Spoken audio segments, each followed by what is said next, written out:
여러분의 계좌에 삼성전자 주식 있으십니까?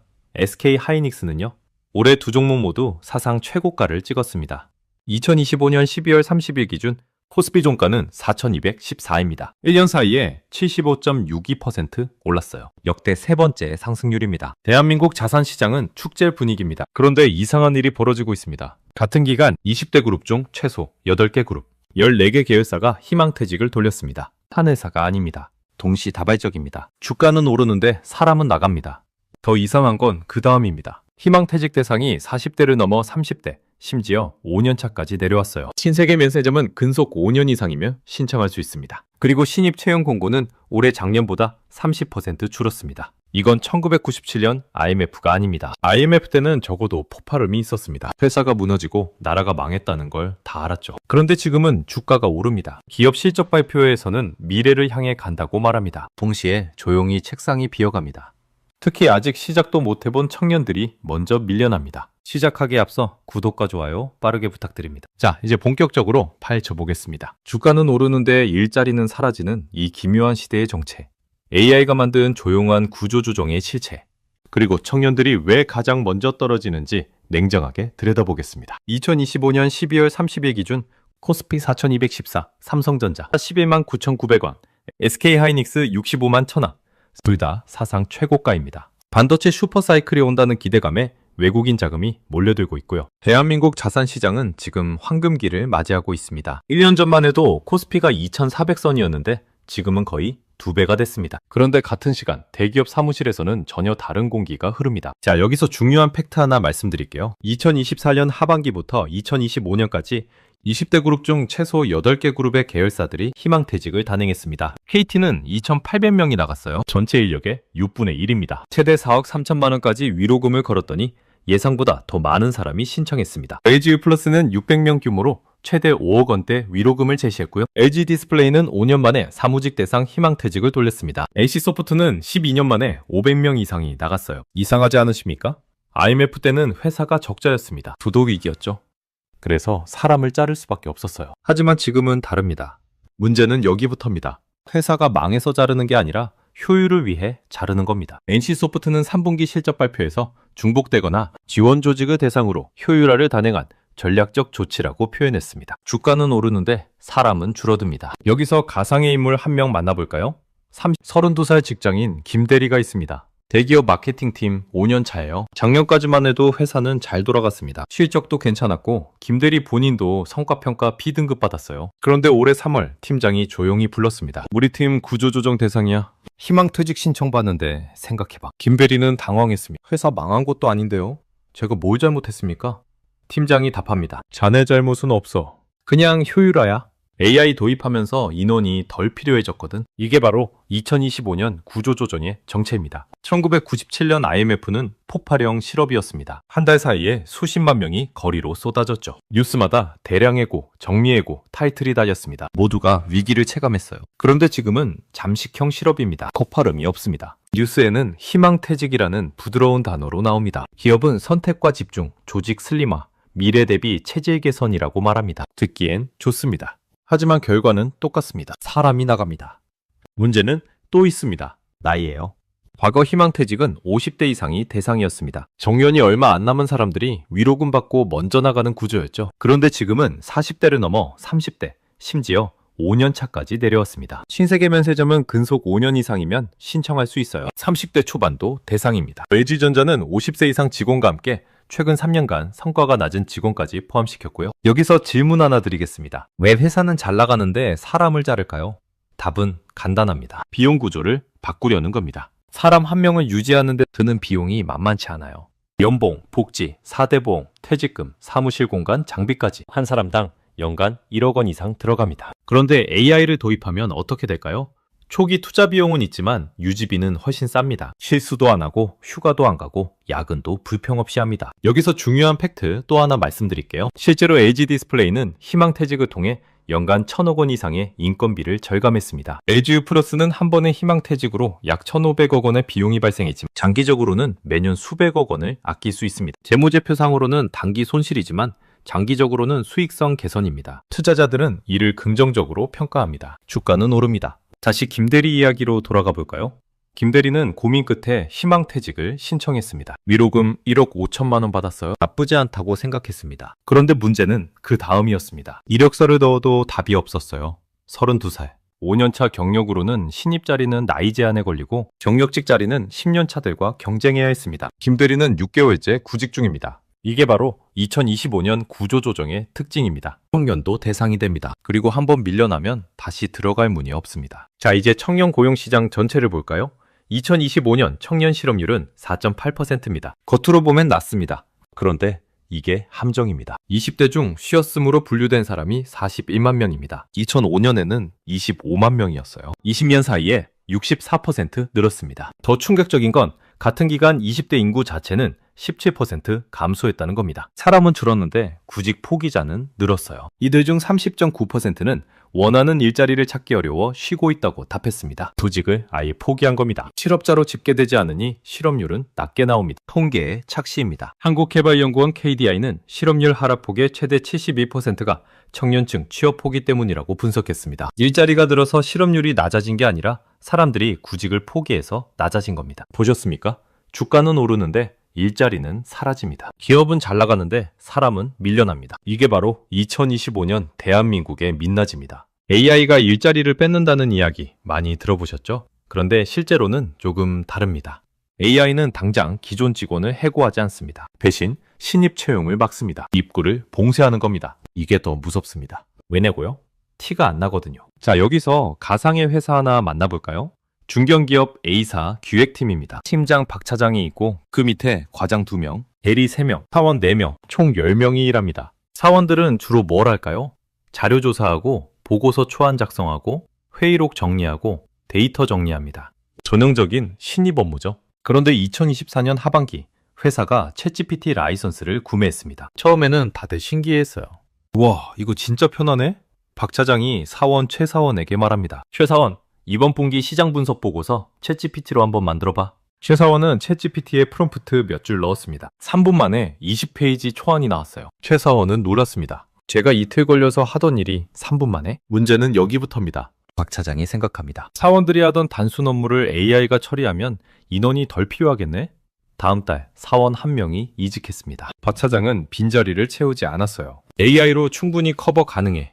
6개월 후 또 1명이 나갔습니다. 역시 충원 안 했습니다. 1년 후 기획팀은 7명으로 줄었습니다. 하지만 일은 똑같이 돌아갑니다. 아니, 더 빨리 돌아갑니다. 이게 바로 AI의 실제 작동 방식입니다. 사람을 바로 자르는 게 아니라 업무를 압축합니다. 기업 입장에서는 합리적인 선택입니다. 신입을 뽑으면 교육에 6개월, 실무 적응에 1년이 걸립니다. 그동안 월급은 줘야 하고 실수도 많습니다. 반면 AI는 실수가 없고 경력직은 바로 투입 가능합니다. 자, 이제 청년 구직자 이야기를 들어볼까요?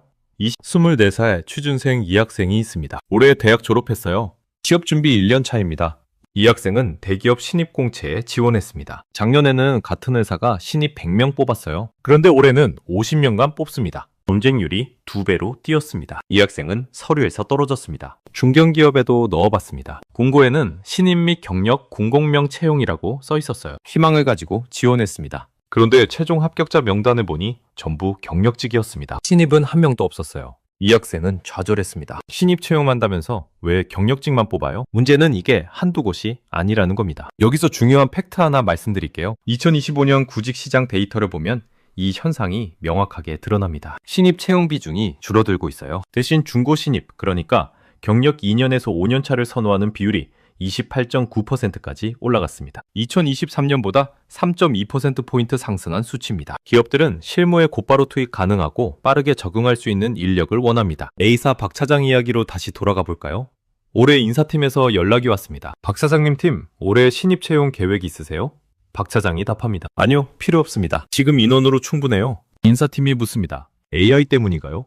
박 차장이 고개를 끄덕입니다. 네, 솔직히 신입 뽑아서 교육시킬 시간에 기존 직원들한테 AI 활용법 가르치는 게 더 빠릅니다. 업무 효율이 30%는 올라갔어요. 보셨습니까? 문제는 여기입니다. AI가 사람을 당장 자르지 않습니다. 대신 신입이 들어올 문을 닫습니다. 여기서 중요한 팩트 또 하나 말씀드릴게요. 국제기구들도 같은 진단을 내놓고 있습니다. IMF, OECD, 세계경제포럼 모두 AI는 직업을 없애기보다 직무를 재편한다고 말합니다. 직업 자체는 남아있어요. 기획자, 마케터, 영업직무는 여전히 존재합니다. 하지만 그 안에서 하는 일의 내용이 바뀝니다. 단순 반복 업무는 AI가 처리하고 사람은 판단과 의사결정만 합니다. 문제는 그 판단과 의사결정은 경력이 있어야 할 수 있다는 겁니다. 신입이 할 수 있는 일이 아니에요. 그래서 기업은 신입을 덜 뽑습니다. 한국개발연구원 KDI 연구에 따르면 AI 기술 도입이 확산되면서 주로 청년 일자리를 감소시키는 방향으로 작용해왔습니다. 특히 남성 30대에서 44세, 여성 15세에서 29세 등 청년층 및 전문대졸 이상 학력을 중심으로 고용과 임금에 부정적 효과가 있었습니다. 자, 여기서 해외 사례도 하나 볼까요? 중국의 바이두는 직원 30%를 감원했습니다. 마이크로소프트는 9,000명을 해고했어요. AI 도입에 따른 업무 효율화가 맞물리면서 기존 인력 구조를 유지할 명분이 약해졌다는 게 업계 평가입니다. 국내 IT 기업들도 유사한 구조조정을 밟을 가능성이 높다는 전망이 나옵니다. 이 학생은 6개월째 취업 준비 중입니다. 지원한 회사만 50곳이 넘습니다. 서류 통과율은 10%입니다. 면접까지 가도 떨어집니다. 경력이 없어서 즉시 투입 가능한 인력을 원한다는 이유로요. 이 학생은 생각합니다. 신입으로 시작할 기회조차 없다면 나는 어떻게 경력을 쌓아야 하지? 여기서 중요한 팩트 또 하나 말씀드릴게요. AI는 공정하지 않습니다. 준비된 사람에게만 기회가 갑니다. AI를 활용할 수 있는 사람은 생산성이 2배, 3배로 뛰어오릅니다. 하지만 AI를 못 쓰는 사람은 도태됩니다. 격차가 벌어지는 겁니다. 그리고 그 격차는 신입에게 가장 가혹합니다. 경력자는 AI를 도구로 활용하지만 신입은 AI와 경쟁해야 하니까요. 보셨습니까? 청년들은 첫 발을 디딜 기회조차 얻지 못합니다. 이게 바로 2025년 청년들이 직면한 가장 큰 위기입니다. 구조조정이 시작되면 시장에 무슨 일이 벌어질까요? 경력자들이 쏟아집니다. KT에서 2,800명, LG유플러스에서 600명, NC소프트에서 500명. 이들은 10년, 15년, 20년 경력을 가진 사람들입니다. 실무 능력이 검증된 인력들이죠. 자, 여기서 가상의 인물 2명을 만나볼까요? 25살 신입 구직자 정청년과 35살 희망퇴직자 최경력이 있습니다. 둘 다 같은 회사 마케팅 직무에 지원했어요. 채용 인원은 1명입니다. 정청년의 스펙을 볼까요? 서울 소재 대학 졸업, 토익 900점, 마케팅 공모전 수상 2회, 인턴 경험 6개월. 나쁘지 않습니다. 최경력의 스펙은요. 대기업 마케팅팀 10년차, 신제품 론칭 프로젝트 5건, 리드, SNS 마케팅 캠페인으로 매출 20% 증대 경험, 팀 관리 경험 3년. 그럼 기업은 누구를 뽑을까요?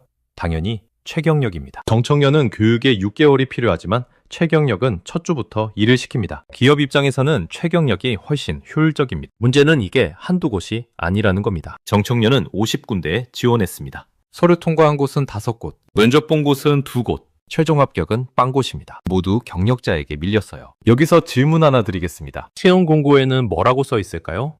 신입 및 경력 채용이라고 써 있습니다. 하지만 실제 합격자는 대부분 경력자예요. 왜냐고요? 같은 자리에 신입 10명, 경력자 5명이 지원하면 기업은 경력자를 뽑습니다. 즉시 전력이 되니까요. 문제는 또 있습니다. 고용 형태의 변화예요. 정규직 채용이 줄어들고 있습니다. 대신 비정규직, 단기 계약, 프로젝트 단위 고용이 늘어납니다. 회사는 이렇게 말합니다. 일단 프로젝트로 시작하세요. 성과를 보고 정규직 전환을 검토하겠습니다. 듣기엔 좋습니다. 하지만 실제로는 어떻게 될까요? 자, 여기서 정청년의 6개월 후를 볼까요? 정청년은 결국 스타트업에 인턴으로 들어갔습니다. 월급 200만 원, 3개월 계약이에요. 일단 경력을 쌓자는 생각으로 시작했습니다. 매일 10시간씩 일했어요. 주말에도 나갔습니다.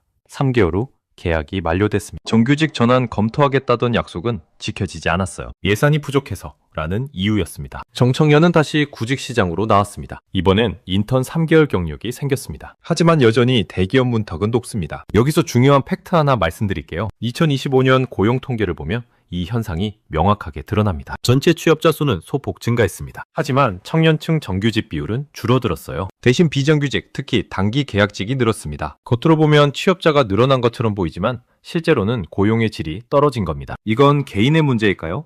청년들이 능력이 없어서 준비가 부족해서 밀려나는 걸까요? 아닙니다. 이게 바로 핵심입니다. 이건 시스템의 문제입니다. 구조적 문제예요. 아무리 준비를 잘해도 아무리 스펙이 좋아도 신입이 들어갈 자리 자체가 사라지고 있습니다. 문제는 개인이 아니라 시장 구조입니다. 한국개발연구원 KDI는 이렇게 진단했습니다. 청년층이 노동시장 진입 자체를 포기하는 현상이 확산되고 있다. 원하는 일자리를 찾기 어려워 구직 활동을 하지 않는 청년이 증가하고 있으며 이는 실업률로는 포착되지 않는 심각한 문제다. 자, 여기서 정청년의 1년 후를 볼까요? 정청년은 구직을 포기했습니다. 1년 동안 60곳에 지원했지만 최종 합격은 0곳이었어요. 인턴 3곳 경험했지만 모두 3개월 만에 계약 종료됐습니다. 어차피 안 될 거야. 경력자들과 경쟁해서 이길 수 없어. 라는 생각이 들었습니다. 정청년은 지금 쉬었음 상태입니다. 부모님 집에서 지냅니다. 가끔 알바를 하지만 정규직 구직은 하지 않습니다. 정청년은 통계상 실업자가 아닙니다. 비경제 활동 인구입니다. 반면 최경혁은 어떻게 됐을까요? 최경혁은 희망퇴직 후 2개월 만에 재취업했습니다. 중견기업 마케팅 팀장으로 들어갔어요. 연봉은 이전보다 10% 적지만 안정적인 자리입니다. 최경혁은 위로금 2억 원도 받았고 새 직장도 구했습니다. 반면 정청년은 여전히 쉬었음 상태입니다. 보셨습니까? 구조조정이 시작되면 경력자들이 시장에 쏟아집니다. 기업은 신입보다 경력자를 선호합니다. 채용 공고는 있지만 합격자는 경력자입니다. 청년들은 시작할 기회조차 없습니다. 이건 개인의 문제가 아니라 시스템의 문제입니다. 청년들이 가장 먼저 밀려나는 이유, 이제 아시겠습니까? 그럼 지금 이 상황에서 살아남는 사람들은 누굴까요? 학벌이 좋은 사람? 스펙이 화려한 사람? 아닙니다. 이게 바로 우리가 놓치는 핵심입니다. AI 시대의 생존 기준은 학벌이 아닙니다. 회사 안 역할이 아니라 회사 밖 가치를 가진 사람입니다. 자, 이제 두 사람을 만나볼까요? A씨와 B씨가 있습니다. 둘 다 30대 중반, 대기업 사무직, 연봉 5천만 원입니다. 회사에서 똑같이 일합니다. 그런데 회사가 희망퇴직을 돌립니다. A씨는 위로금 2억 원을 받고 나옵니다. B씨도 마찬가지입니다. A씨는 회사에만 의존했습니다. 회사 다니면서 회사 일만 했어요. 퇴근하면 넷플릭스 보고 주말에는 쉬었습니다. 회사 월급 400만 원이 전부였습니다. A씨는 회사 밖에서 쓸 수 있는 기술이 없었어요. 회사 안에서는 훌륭한 직원이었지만 회사 밖에서는 아무것도 할 수 없었습니다. B씨는 회사 밖 가치를 만들었습니다. 회사 다니면서 유튜브 채널을 운영했습니다. 퇴근 후 2시간, 주말 5시간을 자기 개발에 투자했어요. 구독자 5만 명 수준이었습니다. 광고 수익은 월 100만 원 정도 나왔어요. 또 온라인 강의를 만들어서 판매했습니다. 월 50만 원 정도 들어왔고요. 프리랜서로 컨설팅도 간간히 했습니다. 한 건당 50만 원에서 100만 원 받았어요. 희망퇴직이 나왔을 때 두 사람의 선택은 달랐습니다. A씨는 선택권이 없었습니다. 나가면 어떻게 살지? 하지만 결국 밀려났습니다. 준비 없이요. B씨는 선택할 수 있었습니다. 나갈까? 남을까? B씨는 나가기로 했습니다. 이미 월 150만 원 부수입이 있었고 확장 가능성도 보였거든요. 1년 후 A씨. 이력서를 100군데 넣었지만 경력자들과 경쟁해서 밀렸습니다. 신입 자리는 지원조차 못했어요. 나이 제한에 걸렸거든요. 위로금 2억 원은 1년 반 만에 바닥났습니다. 생활비, 보험료, 부모님 용돈, 친구들 결혼식 축의금. 돈이 나가는 속도가 생각보다 빨랐어요. A씨는 지금 편의점 알바를 합니다. 시급 1만 원, 하루 8시간, 월 240만 원입니다. 1년 후 B씨. 본격적으로 자기 사업에 집중했습니다. 유튜브 구독자는 15만 명으로 늘었고 광고 수익은 월 300만 원이 됐습니다. 온라인 강의 수익은 월 200만 원, 컨설팅은 월 2건에서 3건 정도 들어와서 월 200만 원 정도 됩니다. 합치면 월 700만 원입니다. 회사 다닐 때보다 많습니다. 보셨습니까? A씨와 B씨의 차이는 학벌이 아닙니다. 스펙도 아닙니다. 회사 명함이 사라져도 살아남을 수 있는 가치가 있느냐 없느냐의 차이입니다. 여기서 중요한 팩트 하나 말씀드릴게요. AI 시대의 생존 기준은 명확합니다. 한 가지 기술이 아니라 전환 가능한 능력입니다. 프로그래밍을 할 줄 안다면 그걸로 웹사이트도 만들고 데이터 분석도 하고 자동화 스크립트도 짤 수 있어야 합니다.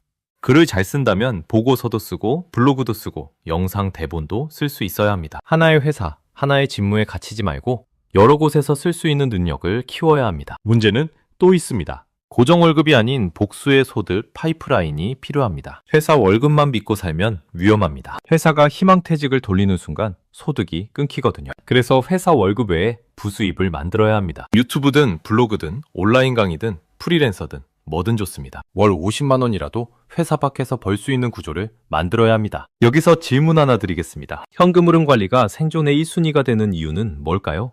IMF는 자산을 흔들었습니다. 집값이 떨어지고 주식이 폭락했죠. 하지만 직장은 다시 구할 수 있었습니다. 경기가 회복되면 채용이 늘어났거든요. 그런데 지금은 다릅니다. 이게 바로 핵심입니다. 지금은 인생 경로를 흔듭니다. 한번 밀려나면 다시 들어갈 문이 없어요. 신입 자리는 막혔고 경력자 자리는 경쟁이 치열합니다. 그래서 현금 흐름이 중요합니다. 버틸 수 있는 시간을 확보해야 합니다. 2027년 12월입니다. 2년이 지났습니다. A씨는 편의점에서 일합니다. 30대 후반입니다. 위로금 2억은 바닥났습니다. 시급 10,000원으로 살아갑니다. 대학교 후배가 손님으로 오면 고개를 돌립니다. 부끄럽거든요. B씨는 사무실에서 일합니다. 30대 후반입니다. 유튜브 구독자 30만 명, 월 수익 1,700만 원입니다. 직원도 2명 뽑았습니다. 자유롭게 일하고 회사 다닐 때보다 많이 벌고 행복합니다. 둘의 차이는 뭘까요? 회사 명함이 사라져도 살아남을 수 있는 준비가 있었느냐, 없었느냐의 차이입니다. 지금 이 순간 당신은 어느 쪽입니까? 회사에만 의존하고 있습니까? 아니면 회사 밖 가치를 만들고 있습니까? 회사 명함이 사라져도 나는 살아남을 수 있습니까? 이 질문에 답할 수 있는 사람만이 2026년 이후를 살아남을 수 있습니다. 선택은 지금 이 순간부터 시작됩니다. 오늘 궁금한 경제학은 여기까지입니다. 다음 시간에 더 날카로운 이야기로 찾아뵙겠습니다. 뉴스고 유튜브고 온통 집값이 바닥짓고 반등했다는 소리로 시끄럽습니다. 지금 안 사면 평생 기회를 놓칠 것처럼 조급증을 유발하고 있죠. 하지만 피땀 흘려 모은 자산을 지키고 싶다면 화려한 그래프 뒤에 숨겨진 냉혹한 현실을 직시하셔야 합니다. 통계상 0.11% 올랐다는 수치? 이건 시장이 살아났다는 청신호가 아닙니다. 벼랑 끝에 내몰린 집주인들이 어떻게든 탈출해보려고 발버둥치는 비명소리에 가깝습니다. 돈맥경화로 자금줄이 꽉 막혔는데 가격만 뛴다는 이 기이한 현상, 정말 상식적이라고 생각하십니까? 거래가 실종된 죽은 시장에서 억지로 띄우는 장밋빛 전망은 맹독이나 다름없습니다. 결국 여러분의 소중한 은퇴 자금을 노리는 잔인한 덫이 될 테니까요. 오늘 저는 언론이 쉬쉬하며 감추고 있는 서울부동산의 진짜 민낯을 낱낱이 까발려드리겠습니다. 제발 속지 마십시오. 진짜 위기는 소리 소문 없이 아주 조용하게 찾아오는 법입니다. 매수자는 없는데 호가만 치솟는 그들만의 리그, 지금부터 팩트체크 들어갑니다. 단순히 숫자나 읊어드리는 게 아닙니다. 왜 지금이 폭풍전야의 가장 위험한 고요함인지 그 섬뜩한 근거를 확실하게 보여드리겠습니다. 내 집 마련을 고민 중이거나 매도 타이밍을 재고 계신 분들에게는 오늘 영상이 자산을 지키는 신의 한 수가 될 겁니다. 용산구 통계를 까보면 정말 기가 찹니다. 조사 기간 내내 실거래가 단 한 건도 없었습니다. 빵건이라는 소리입니다. 그런데도 이촌동과 한남동 주요 단지들이 상승장을 이끌었다는 발표가 나옵니다. 우린 이 통계의 기만수를 뼈저리게 깨달아야 합니다. 거래량이 전멸했습니다. 시장은 완전히 동사 상태입니다. 아무도 거들떠보지 않는 시장에서 가격이 올랐다는 건 집주인들이 부르는 희망 가격만 높아졌다는 뜻일 뿐입니다. 마치 팔이 날리는 골동품 가게 주인이 손님도 없는데 혼자 가격표에 공 하나 더 붙여놓고 흐뭇해하는 꼴입니다. 실제로 팔려야 그게 시세가 되는 건데 지금 용산은 경제 상식이 통하지 않는 미지의 구역이 되어버렸습니다. 언론은 이촌동과 한남동 대장주들이 부활했다며 팡파르를 울리지만 등기부 등본을 떼보면 실거래가는 그림자도 찾아볼 수 없습니다. 1990년대 일본 도쿄 버블 붕괴 직전이 딱 이랬습니다. 거래는 뚝 끊겼는데 호가만 꼿꼿하게 버텼죠. 결국 버티다 못한 악성 매물들이 댐 터지듯 쏟아져 나오면서 시장이 붕괴했던 그 역사를 우리는 절대 잊어서는 안 됩니다. 실체가 없는 거품 가격은 필연적으로 터집니다. 지금 용산의 상승세는 파도 한 번이면 쓸려갈 모래성입니다. 급매물 딱 하나만 터져도 지금까지 쌓아 올린 가짜 시세는 신기루처럼 증발해버릴 시한폭탄입니다. 여러분은 실체도 없는 유령 같은 숫자에 전 재산을 올인하시겠습니까? 아니면 숫자가 필사적으로 감추고 있는 싸늘한 진실을 마주하시겠습니까? 무리하게 빚내서 용산에 들어가려는 분들, 지금 들리는 장밋빛 소문은 여러분의 30년을 저당 잡을 노예 계약서나 마찬가지입니다. 호가는 집주인의 망상일 뿐입니다. 거래 없는 가격 상승은 매수 신호가 아닙니다. 시장이 보내는 최후의 경고입니다. 우리는 통계가 건네는 최면에서 깨어나야 합니다. 용산에서 벌어지는 이 기괴한 연극을 냉정하게 꿰뚫어 봐야 합니다. 지금 이 타이밍에 용산 진입을 노린다는 건 보이지 않는 유령과 섀도우 복싱을 하는 격입니다. 남들이 부러워하는 상급지라는 타이틀 뒤에서 언제 터질지 모르는 폭탄의 초침이 돌아가고 있다는 사실을 명심하십시오. 지금의 침묵은 폭풍 전야의 고요함이며 이정적이 깨지는 순간 시장은 상상보다 훨씬 더 잔혹한 대가를 요구할 것입니다. 용산이 이 모양인데 그나마 거래가 좀 돈다는 성동구는 상황이 다를까요? 표면적인 숫자만 보면 성동구가 이번 주 서울의 주인공 같지만 뚜껑을 열어보면 뒤통수가 얼얼할 정도의 배신감이 기다리고 있습니다. 성동구가 이번 주에 0.34%나 폭등했다고 발표됐습니다. 서울 평균의 2배를 넘는 압도적인 수치죠.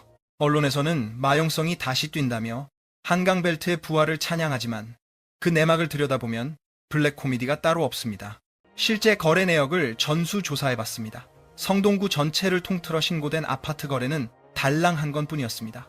심지어 그 한 건조차 행당 대림아파트의 직거래였고 가격은 전 고점 16억 8천만 원에서 무려 5억 8천만 원이나 곤두박질 친 11억 원이었습니다.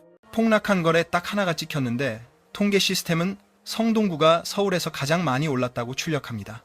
이게 바로 우리가 맹신하고 있는 부동산 통계의 처참한 수준입니다. 거래 절벽 속에서 튀어나온 특이한 거래 한 건이 전체 시장을 왜곡하고 있는데 언론은 이걸 호재라며 펌프질을 해대고 있습니다. 더 심각한 문제는 12월 전체 거래량에 숨겨진 착시 현상입니다. 겉보기엔 116건의 거래가 활발하게 일어난 듯하지만 그중 89건은 일반 실수요자의 매수가 아닙니다. 성동 안심주택이라는 명목으로 LH 같은 공공기관이 한꺼번에 사들인 물량이 통계에 잡혔을 뿐입니다.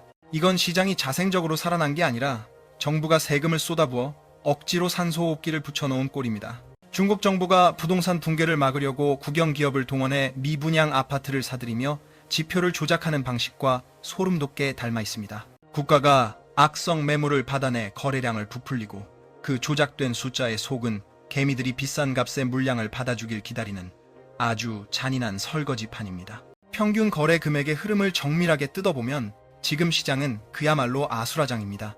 한때 17억 원을 호가하며 기세등등하던 성동구의 실거래가가 현재는 5억 원대까지 처참하게 곤두박질 쳤습니다. 소위 대장주라 불리는 민간 아파트 거래는 씨가 말랐고 오직 저가형 공공매입 주택들만 장부에 찍히고 있다는 것은 시장이 멈췄다는 결정적 증거입니다. 하지만 현장의 집주인들은 여전히 뉴스에서 떠드는 희망 고문에 취해 터무니없는 배짱 가격을 고수하고 있습니다. 받아줄 매수자가 증발했는데 혼자 외치는 호가가 시장에서 무슨 가치를 갖겠습니까?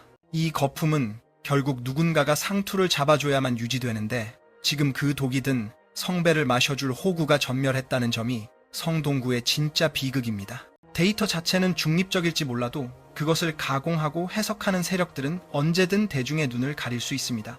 정부가 억지로 부양한 거래량과 언론이 펌프질하는 가짜 상승세에 속아 여러분의 피 같은 자산을 허공에 날리지 마십시오. 지금 성동구에서 목격되는 현상은 건전한 반등이 아니라 터져나가는 댐을 손가락 하나로 막아보려는 위태로운 쇼에 불과합니다. 핵심지인 성동과 용산의 바닥이 이렇게 탄데 도대체 서울 전체 지표는 어떻게 0.21% 상승이라는 기적 같은 수치를 뽑아냈을까요? 이건 단순한 산술적 합계가 아닙니다. 누군가의 이해관계가 얽히고 설킨 마법의 계산법 뒤에는 개미들을 낚으려는 잔혹한 덫이 숨어 있습니다.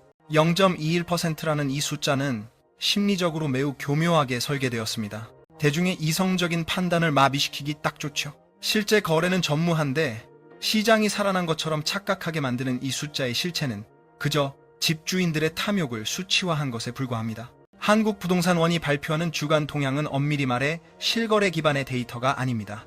조사원 개인의 주관적인 감이 상당히 많이 개입되는 구조입니다. 현장에서 집주인이 부르는 희망 가격과 중개업소의 립서비스를 적당히 버무려 점수를 매기는 방식이라는 걸 대다수 국민은 까맣게 모르고 있습니다.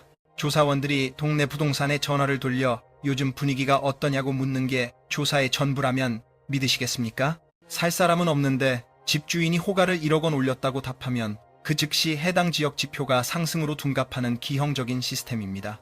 이걸 두고 과연 정상적으로 작동하는 시장이라 부를 수 있겠습니까?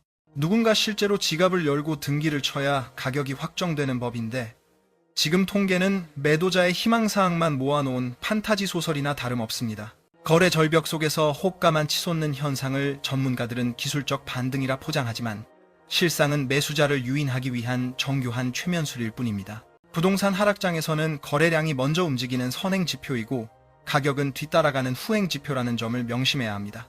거래량은 바닥을 기는데 가격 그래프만 우상향한다는 것은 조만간 감당하기 힘든 폭락이 찾아올 것이라는 가장 강력한 경고 신호입니다. 이런 신기루 같은 숫자에 현혹되어 추격 매수에 나선다면 그것은 투자가 아니라 남의 설거지를 대신해주는 꼴이 됩니다. 지금은 수익을 닫는 투자자의 눈이 아니라 살아남아야 하는 생존자의 눈으로 시장을 직시해야 합니다. 기득권 세력은 개미들에게 물량을 떠넘기기 위해 항상 이런 통계의 마법을 무기로 삼아왔습니다.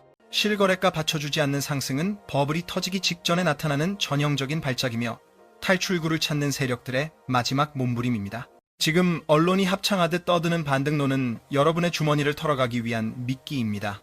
시장의 돈맥경화가 온 상태에서 자산 가격만 나홀로 독주한다는 건 경제학 원론조차 무시하는 궤변입니다.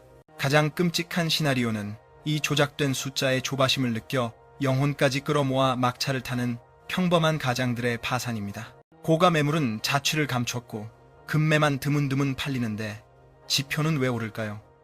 표본 자체가 왜곡되었기 때문입니다. 부동산원은 자신들의 데이터가 시장의 안정을 보여준다고 자화자찬하겠지만 바닥 민심은 이미 싸늘하게 식어버린 지 오래입니다. 이 집단 최면에서 깨어나지 못하면 여러분은 평생 피땀 흘려 모은 자산을 단 한 번의 오판으로 공중에 날려버릴 수 있습니다. 자본시장은 인정사정 없을 만큼 냉혹합니다. 그들은 결코 여러분의 자산을 지켜주지 않으며 오직 통계라는 이름의 가짜 등불로 여러분을 벼랑 끝으로 유인할 뿐입니다. 이런 왜곡을 가장 반기는 곳이 어디겠습니까? 바로 자극적인 제목, 장사로 클릭수를 빨아먹으려는 언론사들입니다. 그들이 왜 팩트 체크도 없이 부동산원의 발표를 앵무새처럼 받았으며 대중을 선동하는지 그 추악한 카르텔을 알게 된다면 여러분은 치를 떨게 될 것입니다. 언론사는 진실을 수호하는 성역이 아닙니다. 철저히 이익을 닦는 영리 기업일 뿐입니다. 연일 쏟아지는 집값 반등 기사를 보며 마음이 흔들린다면 여러분은 이미 그들이 설계한 마케팅의 덫에 걸려든 것입니다. 신문과 방송이 왜 진실을 검증하지 않을까요? 그들에게는 그럴 유인이 전혀 없기 때문입니다. 부동산 시장이 죽으면 건설사 분양 광고가 끊기고 포털 트래픽이 급감하는데 어떤 언론사가 제 밥그릇을 걷어차며 시장이 망해간다고 솔직히 말하겠습니까? 그들에게 부동산은 회사를 먹여 살리는 가장 거대한 광고주입니다. 시장이 투기판으로 변해야 그들에게 돈이 떨어집니다.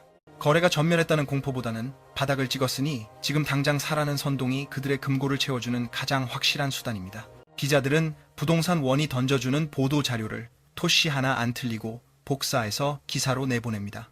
현장에 나가 등기부 등본을 떼보는 최소한의 검증조차 하지 않습니다. 성동구에서 6억 원이 증발한 충격적인 거래는 철저히 외면당하고 있습니다. 대신 언론은 34%가 아니라 0.34%라는 미세한 반등 수치만 대서특필하며 여러분의 눈과 귀를 막고 있죠. 이건 명백한 가스라이팅입니다. 거짓말도 계속 듣다 보면 어느새 진실처럼 믿게 되는 법이니까요. 지금 기회를 놓치면 영영 가난해질 거라는 공포를 심어 서민들이 무리한 빚을 내서라도 집주인들의 물량을 받아내게 만드는 것. 이것이 이 잔혹한 먹이사슬의 본질입니다. 역사는 늘 반복됩니다. 상승장에서는 탐욕에 불을 지피고 하락장에서는 위기를 덮기에 급급하죠. 언론이 떠드는 반등은 시장의 팩트가 아니라 그들의 간절한 기도일 뿐이며 그 청구서는 고스란히 정보 없는 개미들의 계좌로 날아듭니다. 기사 제목에 현혹되지 마십시오. 그 기사를 쓴 기자의 월급을 누가 주는지 그 뒤에 숨은 광고주를 꿰뚫어 봐야 합니다. 대형 건설사와 은행들이 언론사의 생명줄을 쥐고 있는 마당에 공정한 정보를 바라는 건 지나치게 순진한 발상입니다. 그들은 여러분의 자산을 불려줄 구세주가 아닙니다. 오히려 여러분의 지갑을 털어 죽어가는 시장에 수열하게 만드는 굶주린 하이에나일 뿐입니다. 조급함은 곧 파산입니다. 언론의 소음을 차단하고 냉혹한 현실을 직시하십시오. 거래량은 거짓말을 하지 않습니다.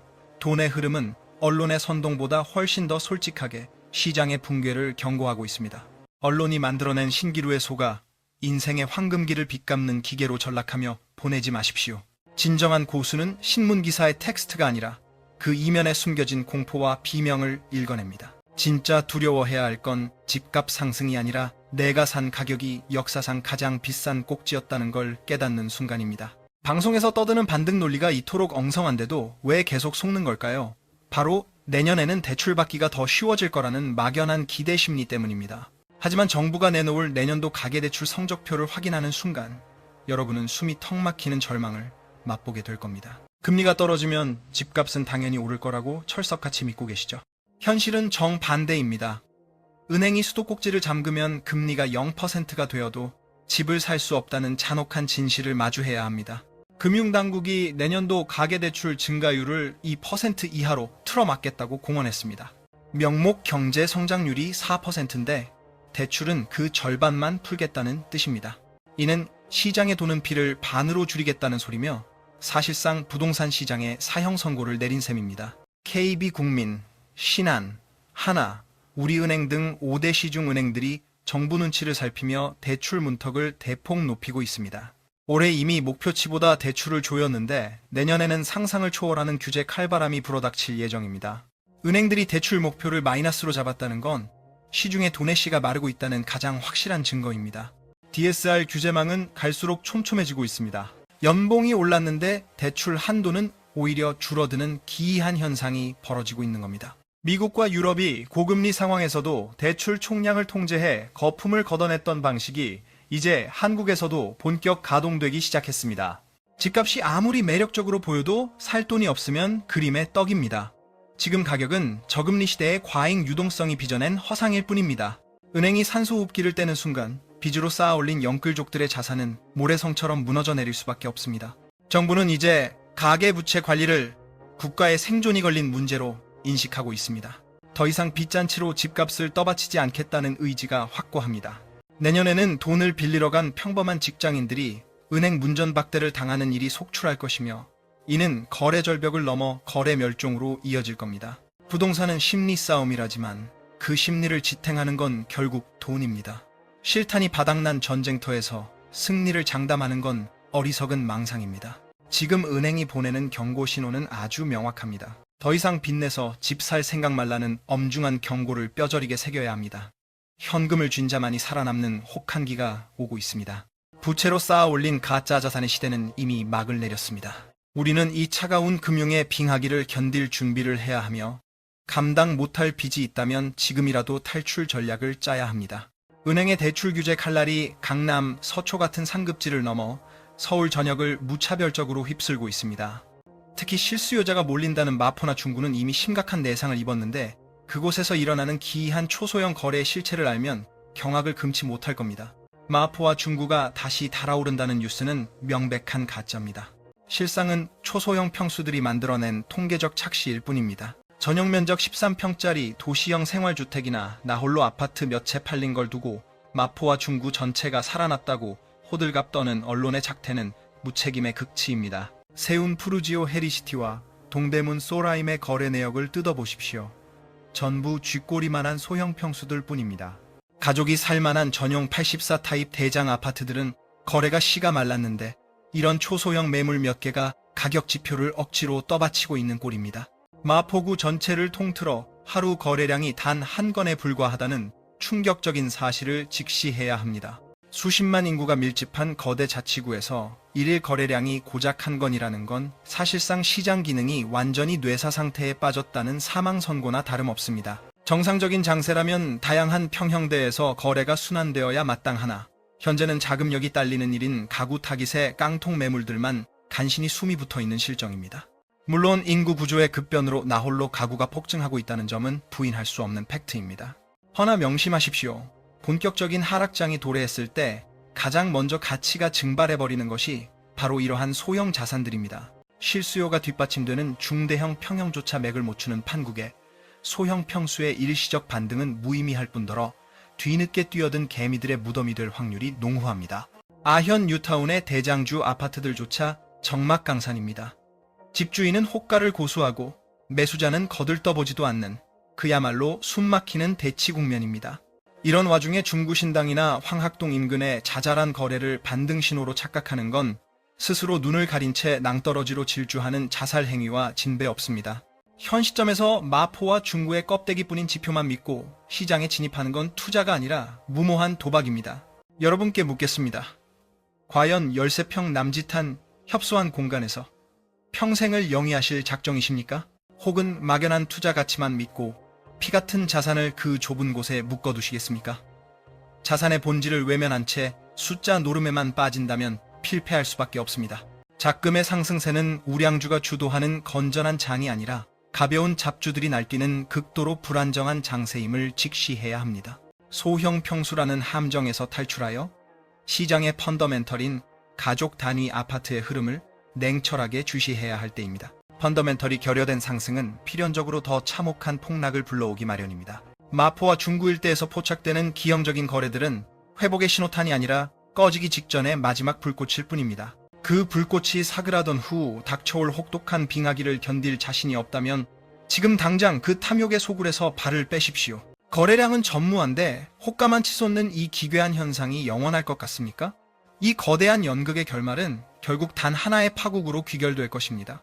유동성이 말라붙고 거래가 실종된 시장에서 마지막 폭탄을 떠안은 자가 치러야 할 대가는 상상을 초월할 정도로 처참할 것입니다. 부동산 투자에 있어 진정한 공포는 단순한 가격 하락 따위가 아닙니다. 진짜 공포는 매도를 원할 때 절대 팔 수 없는, 즉 환금성이 제로가 되는 순간에 찾아옵니다. 현재 서울 부동산 시장은 겉보기에 가격이 지지되는 듯한 착시를 주지만 내부는 거래라는 혈맥이 끊겨 서서히 질식해가는 중태 상태입니다. 등기부 등본상 가치가 20억 원이라 한들 무슨 소용입니까? 내 손에 쥐어지지 않는 돈은 사이버머니와 다를 바 없는 허상입니다. 가족의 병환이나 사업 위기 등 현금이 절실한 순간 팔리지 않는 아파트는 가치가 0에 수렴하는 콘크리트 덩어리에 불과하다는 점을 뼈저리게 각인해야 합니다. 언론에서는 작금의 거래 절벽을 두고 관망세라 포장하지만 저는 이를 살인적인 침묵이라 규정합니다. 시장이 붕괴할 때는 결코 요란한 경고음을 울리지 않습니다. 소리 소문 없이 매수세가 증발해버리고 시간이 지난 뒤에야 비로소 내 자산이 아무도 거들떠보지 않는 애물단지로 전락했음을 깨닫게 될 뿐입니다. 환금성이 보장되지 않는 자산은 악성 부채보다 훨씬 더 치명적입니다. 빚은 갚아버리면 그만이지만 팔리지 않는 자산은 여러분의 남은 생을 통째로 볼모로 잡고 옴짝달싹 못하게 옥죄어 올 것입니다. 자산 가치가 여전하다는 착각 속에 빠져 고집스럽게 버티는 그 시간 동안 시장의 기초 체력은 바닥나고 마침내 가격이 수직 낙하할 때는 비상구조차 없는 아비규환의 생지옥이 펼쳐질 것입니다. 본인이 탑승한 배가 안전하다고 철석같이 믿고 계십니까? 침몰하는 선박에서 최후의 희생양은 보물상자를 움켜쥐고 탈출을 머뭇거리는 자들입니다. 지금 서울 부동산 시장이 주는 마지막 탈출 기회를 걷어찬다면 향후 10년 넘게 죽은 시장의 관리인 노릇을 하며 인생의 황금기를 빚더미 속에서 탕진하게 될 것입니다. 허상인 숫자에 현혹되지 말고 돈의 흐름을 직시하십시오. 매도가 가능할 때 과감하게 던지는 것이야말로 진정한 고수의 영역입니다. 매수자가 전멸한 시장에서 홀로 비현실적인 호가를 부르며 자위하는 것은 패배자들의 공허한 독백에 지나지 않음을 잊지 마십시오. 식어버린 시장에서 살아남을 유일한 무기는 차가운 이성뿐입니다. 근거 없는 희망 고문에 휘둘려 탈출할 수 있는 금 같은 기회를 제발로 걷어차지 마십시오. 작금의 기이한 정적은 조만간 닥쳐올 거대한 경제 태풍의 전조이며 폭풍이 휩쓸고 간 자리에 남는 것은 현금을 쥐고 때를 기다린 현명한 자들의 승리뿐일 것입니다. 오늘 우리가 해부해본 서울 부동산의 민낯은 그야말로 참담하기 그지없습니다. 숫자는 거짓말을 하지 않는다지만 그 숫자를 가공하고 해석하는 이들의 의도는 결코 순수하지 않았습니다. 0.11%라는 미미한 상승폭 뒤에 가려진 거래 절벽과 폭락의 실체를 목격한 여러분은 이제 더 이상 언론의 선동에 놀아나지 않을 강력한 통찰력을 얻으셨을 겁니다. 시장은 회복된 것이 아닙니다. 오히려 거칠게 숨을 몰아쉬며 빈사 상태로 빠져들고 있습니다. 불패라 불리는 용산과 성동조차 거래가시가 마르거나 공공기관의 인위적 매입으로 수치를 방어하는 현실은 이 시장이 얼마나 위태로운 외줄타기 중인지를 여실히 증명합니다. 바야흐로 현금을 쥔 자가 왕이 되는 시대가 도래했습니다. 자산이 숫자로 바뀌는 건 한순간이지만 그 숫자가 다시 내 주머니 속 현금이 되기까진 뼈를 깎는 고통의 시간이 필요할 것입니다. 지금은 공격적으로 자산을 불릴 때가 아니라 가진 현금을 철통같이 방어해야 하는 생존의 시기입니다. 감당 못할 빚을 끌어다 신기루를 쫓는 무모한 짓은 절대 금물입니다. 다가오는 2026년은 우리에게 상상, 그 이상의 혹독한 시련을 안겨줄 겁니다. 은행 문턱은 에베레스트처럼 높아지고 현금 구하기는 하늘의 별 따기가 될 테니까요. 정부가 대출 숨통을 딱 2%로 조여버린 이 마당에 지금 이 기회라고 귓속말하는 사람이 있다면 그는 귀인이 아니라 당신의 피 같은 돈을 노리는 사기꾼일 확률이 100%입니다. 진짜 고수들은 시장의 잡음 따위에 휘둘리지 않습니다. 남들이 환호성을 지를 때 조용히 빠져나오고 대중이 공포에 질려 투매할 때 비로소 먹잇감을 찾습니다. 지금의 고요함에 속지 마십시오. 아직 진짜 공포는 시작도 안 했습니다. 시장이 비명을 지를 때까지 우리는 현금이라는 실탄을 꽉 쥐고 차갑게 때를 기다려야 합니다. 오늘 제가 드린 쓴소리가 듣기 거북하실 수도 있습니다. 하지만 입에 발린 달콤한 위로보다는 뼈 때리는 직설이 여러분의 가정을 지키는 가장 강력한 백신이 될 거라 확신합니다. 집은 도박판의 칩이 아니라 우리 가족이 발 뻗고 잘 보금자리입니다. 빚으로 쌓아 올린 모래성은 파도 한 번이면 흔적도 없이 사라진다는 걸 명심하십시오. 내 피땀 어린 자산, 결국 나 자신 말고는 아무도 지켜주지 않습니다. 저는 앞으로도 뉴스에서는 절대 다루지 않는 시장의 민낯과 데이터 뒤에 숨겨진 진실만을 누구보다 빠르게 파헤쳐 드리겠습니다. 수면 아래서 은밀하게 움직이는 돈의 흐름을 놓치지 않으려면 끊임없이 의심하고 팩트를 교차 검증하는 독한 습관을 들이셔야 합니다. 과연 내년 봄 이사철의 집주인들이 부르는 배짱 호가가 진짜 거래로 이어질 수 있을까요? 아니면 이 퍼센트 대출 규제라는 철벽에 가로막혀 부동산 시장 전체가 꽁꽁 얼어붙는 빙하기를 맞게 될까요? 답은 멀리 있지 않습니다. 붕괴의 조짐을 미리 읽어내는 눈을 가진 사람만이 다가올 위기를 인생 역전의 기회로 뒤바꿀 수 있습니다. 오늘의 날, 선 분석이 여러분의 판단에 조금이나마 나침반이 되었기를 바랍니다.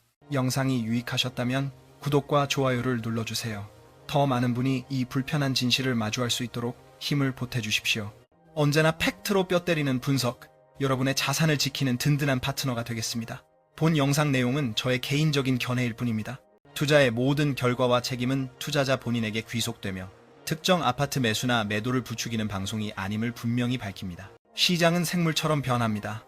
언제든 돌발 변수가 튀어나올 수 있으니 반드시 전문가와 상담하시고 신중에 신중을 기해 결정하시기 바랍니다. 긴 영상 시청해주셔서 감사합니다. 다음번엔 더 생생한 현장 리포트로 다시 인사드리겠습니다.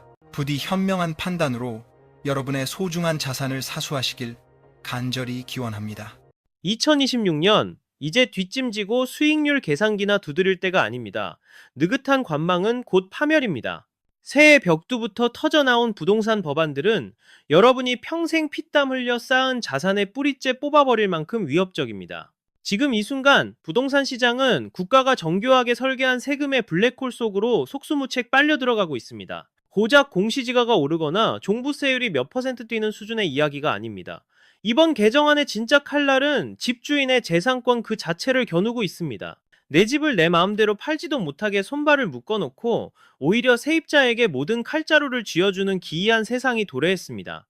이 살벌한 흐름을 읽지 못한 채 눈과 귀를 닫고 있다가는 과거의 성공 방식대로 대처하다간 자산의 절반 이상이 허공으로 증발하는 꼴을 보게 될 것입니다. 가장 소름 끼치는 건 도망칠 비상구조차 봉쇄됐다는 점입니다.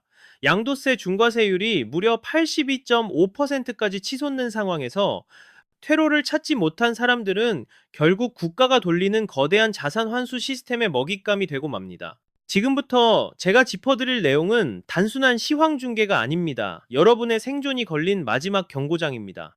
평범했던 집주인이 어째서 하루아침에 내 집에서 쫓겨난 이방인 취급을 받게 되는지 그 충격적인 실체를 낱낱이 까발려드리겠습니다. 등기부등본을 갖는 것이 권력이 아니라 감당하기 힘든 짐이 되어버린 시대가 열렸습니다. 이번에 뜯어고친 임대차법을 들여다보면 도대체 이 집의 진짜 주인이 누구인지 되묻지 않을 수 없습니다. 여러분 목을 가장 먼저 조여올 공포는 바로 세입자가 휘두르는 일방적인 계약 해지권입니다.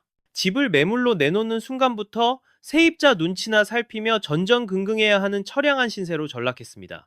법조항을 보면 소유권이 넘어갈 때 집주인은 세입자에게 이를 문서로 알려야 한다고 되어 있습니다. 여기까진 상식적으로 보일 겁니다. 하지만 진짜 독소조항은 그 뒤편에 교묘하게 숨겨져 있습니다. 통보를 받은 세입자가 한 달 안에 나가겠다고 선언하면 여러분은 군말 없이 보증금을 토해내야 합니다. 이게 왜 목숨줄을 죄는 일일까요? 보통 집을 팔 땐 매수인이 전세보증금을 떠안는 이른바 갭투자 방식으로 거래가 이루어지기 때문입니다. 그런데 세입자가 집주인 바뀐 꼴 못 보겠다며 당장 돈 내놓으라고 소리치는 순간 모든 거래는 물거품이 됩니다.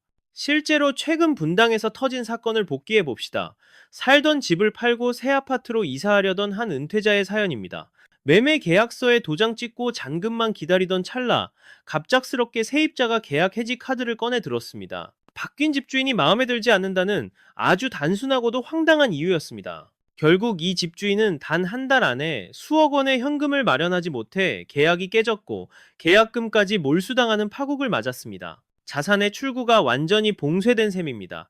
엎친 데 덮친 격으로 3 곱하기 3 법안이라는 괴물 규제가 발목을 잡습니다.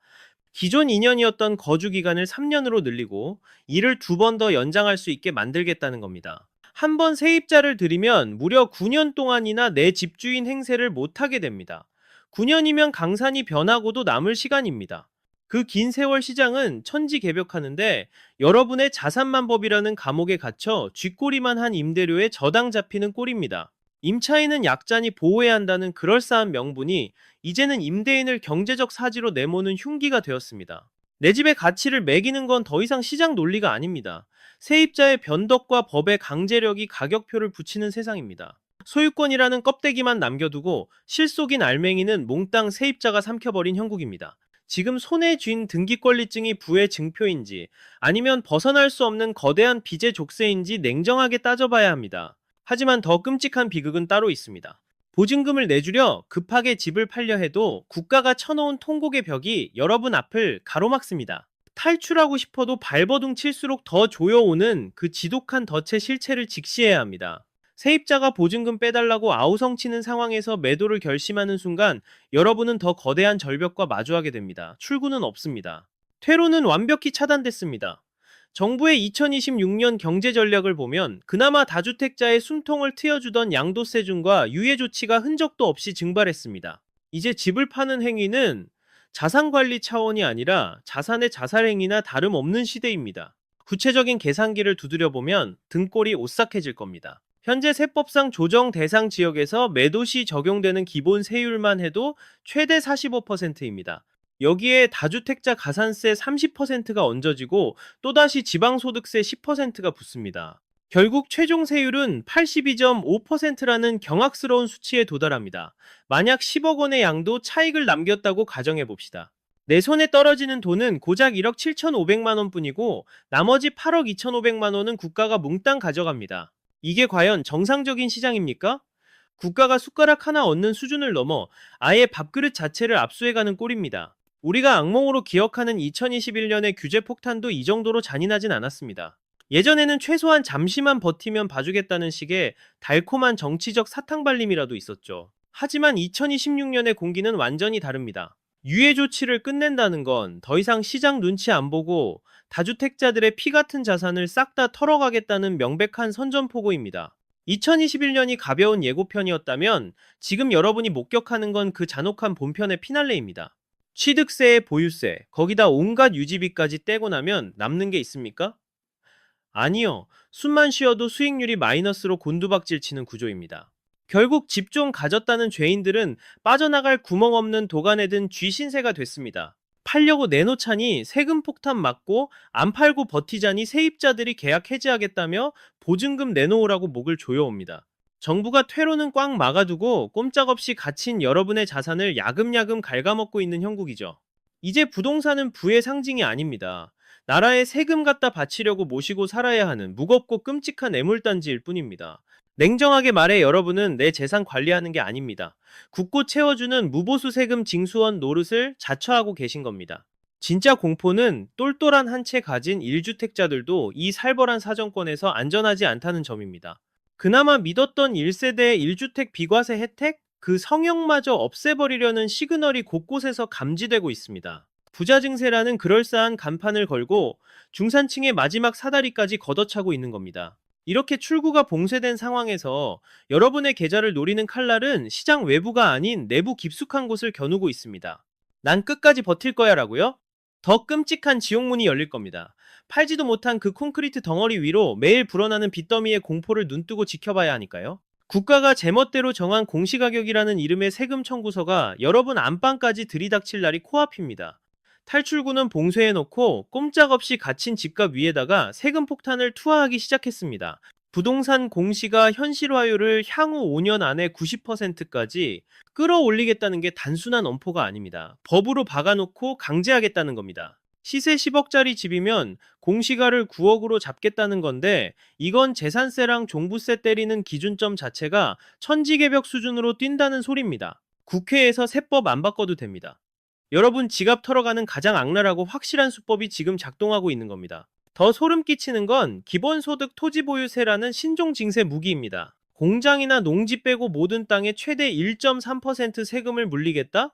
아파트 가진 분들에게는 그냥 사망 선고나 다름없습니다. 아파트도 결국 깔고 앉은 땅 지분, 즉 대지권이 핵심인데 재건축, 대장주라 불리는 압구정 현대나 대치은마, 잠실 주공 5단지 같은 곳 보십시오. 집값의 9할이 땅값입니다.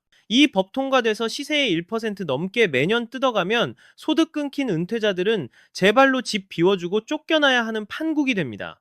압구정 현대 한 채 깔고 앉은 은퇴자의 가계부를 한번 까볼까요?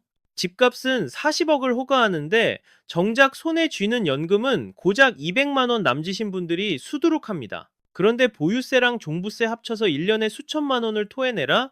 이건 그냥 살지 말고 나가라는 강제퇴거 명령입니다. 장부상 자산은 수십억인데 당장 쓸 현금은 없는 부동산 빈민, 즉 에셋 리치 푸어가 쏟아져 나올 수밖에 없습니다. 정부가 가만히 앉아서 여러분 주머니에 빨대 꽂고 매달 돈을 뽑아가는 시스템이 완성된 겁니다.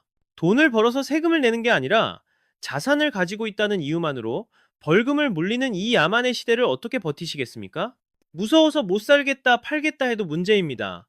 앞서 경고한 82점, 5%라는 살인적인 양도세가 발목을 꽉 잡고 놓아주질 않으니까요. 팔지도 못하고 쥐고 있지도 못하는 이 끔찍한 가두리 양식장 안에서 여러분의 자산은 아이스크림처럼 녹아내리고 있습니다. 국가가 설계한 이 치밀한 징세 로드맵의 종착지는 결국 여러분의 사유재산을 공공재로 강제 편입시키는 겁니다. 이 모든 거미줄 설계의 정점에는 국토교통부 장관이라는 무소불위의 권력이 버티고 있습니다. 지자체 협조?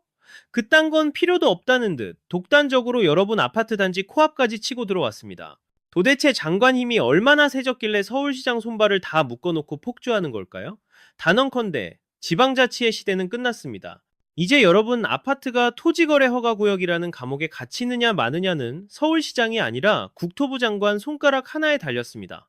지금까지는 국토부 장관이 2개 이상의 시도가 겹치는 지역만 건드릴 수 있었지만 앞으론 그 밖의 사유라는 마법의 치트키를 써서 전국 어디든 핀셋으로 집어내듯 난도질할 수 있게 됩니다. 이건 단순한 행정 절차가 바뀐 게 아닙니다. 중앙정부가 여러분 재산줄을 틀어쥐고 완전히 독점하겠다는 섬뜩한 선언입니다. 오세훈 서울시장과 국토부 장관이 팽팽하게 맞붙었던 그 기싸움 기억하시죠? 마포나 성동 같은 한강변을 규제로 묶으려 할 때 서울시장이 반대하니까 국토부가 어떻게 했습니까? 아예 법을 뜯어고쳐버렸습니다. 이제 지자체 눈치 볼 필요도 골치 아픈 협의 따위도 거칠 이유가 없어진 겁니다. 장관이 투기다 하고 손가락질 한번 하면 그 즉시 여러분의 집은 탈출 불가능한 고립무원의 감옥이 되어버립니다. 용산 정비창과 태릉 일대를 덮쳤던 그 끔찍한 거래 동결의 악몽이 이제 서울 전역 어디서든 예고 없이 터질 수 있다는 섬뜩한 경고입니다. 공공개발이라는 허울 좋은 가면을 쓴 국가가 여러분의 사유재산 숨통을 쥐고 흔드는 전체주의적 통제망이 완성된 것입니다. 내 집을 파는 것조차 관의 도장을 받아야 하는 세상에서 과연 누가 감히 자유민주주의 국가의 자산가라고 떳떳하게 말할 수 있겠습니까? 국토부 장관의 권력 비대화는 시장의 자정 능력을 불신하는 것을 넘어 국가가 돈이 오가는 모든 골목을 틀어막겠다는 독재적 선전포고입니다. 여러분이 둥지를 튼 그곳이 장관의 눈에 투기, 우려지역으로 낙인 찍히는 찰나 자산 가치는 그 자리에서 즉사하고 말 것입니다. 이 무소불위의 칼날은 단순히 거래를 끊는 데서 멈추지 않습니다. 이제는 장관이 직접 나서서 낡은 청사나 빈 땅을 갈아엎겠다며 지자체의 존재 자체를 지워버리는 폭주 단계에 진입했습니다. 내 집 코앞에 수만 가구의 임대촌이 들어서는 꼴을 손발이 묶인 채 멍하니 지켜봐야만 하는 무력한 악몽이 현실로 닥쳐오고 있습니다. 장관이 진두지휘하는 이 기괴한 공급작전의 진짜 얼굴은 과연 무엇이겠습니까? 지자체의 청사진 따위는 찢어버리고 국가가 강제로 밀어붙이는 이 사업들이 축복이 될지 맹독이 될지 그 서늘한 진실을 직시해야 합니다. 내가 뽑은 시장이 우리 동네의 미래를 그리던 시절은 이제 박물관에나 가야 볼 수 있는 예지하기가 되었습니다. 국토부 장관이 펜대 한번 굴려지도 위에 선을 그으면 곧바로 불도저가 들어오는 무시무시한 직권개발의 시대가 도래했으니까요. 노후공공청사 및 유유부지 복합개발특별법이라는 그럴싸한 간판 아래 대한민국 국토와 지자체의 모든 땅이 장관의 손아귀에 떨어졌습니다. 이건 낡은 건물을 고쳐주겠다는 복지가 아닙니다. 중앙정부가 공급의 수도꼭지를 틀어쥐고 시장을 질식시키겠다는 선전포고와 다를 바 없습니다. 그 비극의 서막을 알리는 대표적인 현장이 바로 용산국제업무지구와 태릉 골프장 부지입니다.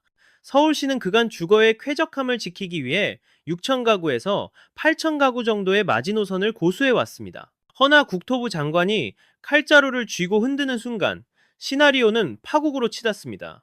실적 채우기에 급급해 2만 채, 아니 3만 채까지 우겨 넣어도 서울시가 저항할 법적 방패는 이미 가루가 되었기 때문입니다. 화려한 비즈니스 타운을 꿈꾸던 내 집 앞이 하루아침에 거대 임대주택 수용소로 변하는 꼴을 눈뜨고 당해야만 한다는 소리입니다. 국가는 공급 부족 해결이라는 명분을 방패로 삼고 있지만 그 뒤에는 지자체의 팔다리를 잘라 자율성을 말살하려는 검은 속내가 도사리고 있습니다. 주민 눈치를 보며 개발 속도를 조절하거나 숨 쉴 틈을 만들던 지자체장의 권한 따위는 이제 원천 봉쇄당했습니다. 단지 투기가 의심된다거나 공급이 급하다는 자의적인 판단 하나면 모든 행정 절차는 브레이크 파열된 트럭처럼 폭주하게 됩니다. 속도전이 능사는 아닙니다. 그 광란의 질주 속에서 원주민의 피눈물과 자산가치의 희소성은 바퀴 밑에 처참히 짓밟힐 테니까요. 콩나물 시루 같은 고밀도 개발의 재앙은 코앞에 닥쳤습니다. 도로는 그대로인데 집만 기형적으로 늘어나니 교통지옥과 학군 붕괴는 이미 정해진 미래입니다. 결국 국가가 주도하는 막가파식 개발은 숫자 노름이라는 성과를 위해 기존 자산가들의 생존권을 제물로 바치는 위험천만한 러시안 룰렛입니다. 단지 옆 낡은 우체국이 언제 거대한 콘크리트 장벽으로 변해 여러분의 한강뷰와 햇살을 강탈해 갈지 모른다는 공포 절대 잊지 마십시오. 정부가 하늘에서 쏟아붓는 이 무차별 공급 폭탄이 과연 시장의 발작을 잠재울 수 있을까요? 천만의 말씀입니다. 억지로 용수철을 누를수록 시장은 우리가 상상조차 못한 기괴한 방향으로 튀어오르며 역습을 시작했습니다. 옥죄면 옥죄일수록 시장은 괴물이 되어가고 그 칼날은 성실하게 자산을 일궈온 여러분의 목을 겨누고 있습니다. 정부는 규제가 만능 열쇠라 착각하지만 시장은 그 틈새를 비웃으며 더 깊은 지하로 숨어들 뿐입니다. 결국 거래라는 혈관이 막혀 부동산 시장은 산소 호흡기만 단식물인간 상태로 빠져들게 됩니다. 집값 잡겠다며 휘두른 80이 .5%의 양도세 몽둥이를 보십시오. 그건 세금이 아니라 집주인들이 매물을 금고 깊숙이 처박아두게 만드는 강력한 자물쇠가 되어버렸습니다. 떼어가고 남는 게 없는데 누가 미쳤다고 자산을 내던집니까? 거래량은 바닥을 뚫고 내려갈 것이며 시장의 가격 기능은 뇌사를 맞이할 것입니다. 저주받은 일본의 잃어버린 30년, 그 악몽을 떠올려 보십시오. 일본은 거품이 꺼지며 자연스럽게 무너졌지만 작금의 한국은 정부가 인위적으로 퇴로를 막아버린 독가스실과 같습니다. 장부상에는 부자일지 몰라도 현금 한 푼 만질 수 없는 이른바 부동산 감옥에 갇힌 꼴입니다. 이건 건전한 조정이 아닙니다. 세금이라는 빨대로 여러분의 피를 야금야금 빨아먹는 국가의 고사작전입니다. 입으로는 서민을 위한다 떠들지만 실상은 중산층으로 올라가는 사다리를 걷어차 불구로 만들고 있습니다. 임대차 시장은 더 끔찍한 지옥도입니다. 세입자에게 9년을 더 살게 해주겠다는 그 선심은 전세가 폭등이라는 피 묻은 부메랑이 되어 돌아오고 있습니다. 집주인들은 앞으로 9년 동안 10원 한 장 못 올릴 것을 대비해 신규 계약 단계에서부터 뼛속까지 발라먹을 기세로 임대료를 폭주시킬 것이 뻔합니다. 결국 보호받아야 할 서민들이 벼랑 끝으로 내몰려 도심 밖으로 쫓겨나는 주거 난민 신세가 되고 말 것입니다. 억압이 거세질수록 시장은 괴물이 되어가고 그 고통의 무게는 오로지 힘없는 자들의 몫이 되는 비극이 되풀이될 뿐입니다. 작금의 정책들은 시장의 원리를 짓밟은 채 표심만 쫓는 정치쇼에 불과합니다. 세금 폭탄과 규제로 경제의 중력을 거스를 수 있다는 그 오만함이 마침내 시장의 붕괴를 재촉하고 있습니다. 거래가 끊긴 폐허 위에는 급박하게 던져진 몇 개의 투매 물량만이 공포스러운 시세를 증명하게 될 것입니다. 여러분이 맹신했던 집값 불패라는 종교는 국가의 무자비한 징벌적 과세 앞에서 처참히 부서지고 있습니다. 정부는 더 이상 여러분을 지키는 울타리가 아닙니다. 여러분의 피와 땀을 갈취하려는 포식자로 돌변했습니다. 이런 기형적인 상황이 영원할 것 같습니까? 천만에요. 진짜 지옥문은 아직 열리지도 않았습니다. 정치적 셈법이 마무리되는 올여름이 지나면 그동안 감춰졌던 끔찍한 성적표가 우리 목을 조여올 것입니다. 이건 생존 지능의 싸움입니다. 수익률 따위를 두드릴 때가 아니라 내 자산이 살아남을 수 있는지 생존 가능성을 진단해야 할 시점입니다. 정부가 쳐놓은 세금의 거미줄이 날이 갈수록 촘촘해지는 이 마당에 우리가 선택해야 할 유일한 전략은 냉혹한 손절매와 자산의 다이어트뿐입니다. 모든 등기 권리증이 돈이 되던 시절은 갔습니다. 이제는 가지고 있다는 사실 하나만으로 여러분의 노후를 파먹는 암덩어리가 될 수 있습니다. 당장 알짜배기와 쭉정이를 칼같이 나눠야 합니다. 양도세 82점, 5%가 아까워 쓰러져가는 외곽 아파트를 부여잡고 있다면 세금을 토해내고라도 터는 게 맞는지 아니면 증여로 명의를 쪼개는 게 나을지 당장 계산기를 두드리십시오. 다가올 폭락의 공포가 당장의 세금보다 더 크다면 지금의 매도는 패배가 아니라 자본을 지키기 위한 전략적 후퇴입니다. 10개 중 8개를 세금으로 떼이더라도 남은 2개를 쥐고 다음 바닥을 노리는 것이 평생 부동산 감옥에 갇혀 세금 노예로 사는 것보다 100배는 현명한 선택입니다. 둘째, 현금 확보에 목숨을 거십시오. 임대차법이라는 시한폭탄 때문에 세입자가 보증금을 달라고 아우성칠 때 여유 자금이 없는 집주인은 한 방에 나락으로 떨어질 수 있습니다.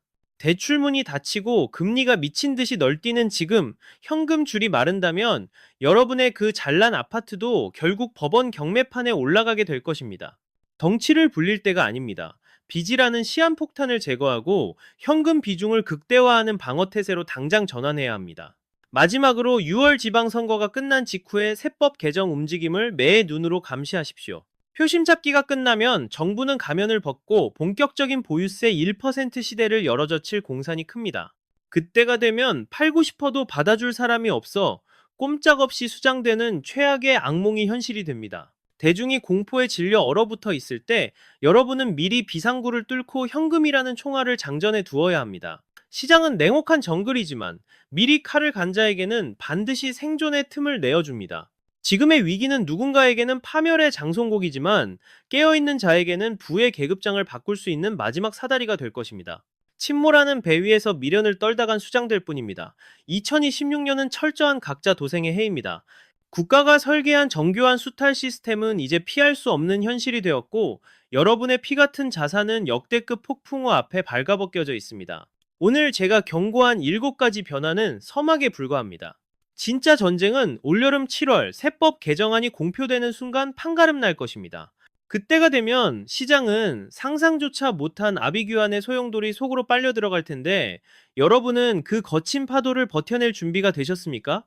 지금 당장 여러분의 자산 성적표를 책상 위에 펼치십시오. 썩은 살을 도려내듯 비핵심 자산을 던지고 현금이라는 최후의 방패를 쥐는 것만이 이 잔혹한 게임에서 살아남는 유일한 동아줄입니다. 남들이 공포에 질려 눈을 가릴 때 여러분은 시퍼렇게 뜬 눈으로 시장의 빈틈을 포착하여 내 가족의 안위를 지키는 영악한 생존자가 되시길 바랍니다. 이 영상의 모든 내용은 현재 드러난 법안과 시장의 기류를 바탕으로 한 저의 독자적인 견해일 뿐입니다. 투자의 결과에 대한 책임은 온전히 본인의 몫이며 정치권의 입법 변수에 따라 상황은 언제든 급변할 수 있음을 분명히 밝힙니다. 한 치 앞도 안 보이는 부동산 암흑기 속에서 여러분이 길을 잃지 않도록 가장 날이선 정보만을 골라 신속하게 타전하겠습니다. 끝까지 시청해주셔서 감사합니다.